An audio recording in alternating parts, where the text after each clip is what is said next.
BJP leader and MLA Sambor Shulai has strongly opposed the move of the BJP-led Assam government to impose ban on consumption of beef in hotels and public places.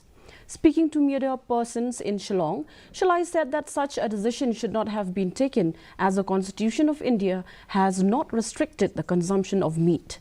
He also informed that he will soon apprise the central leadership of the party of his opposition to the move.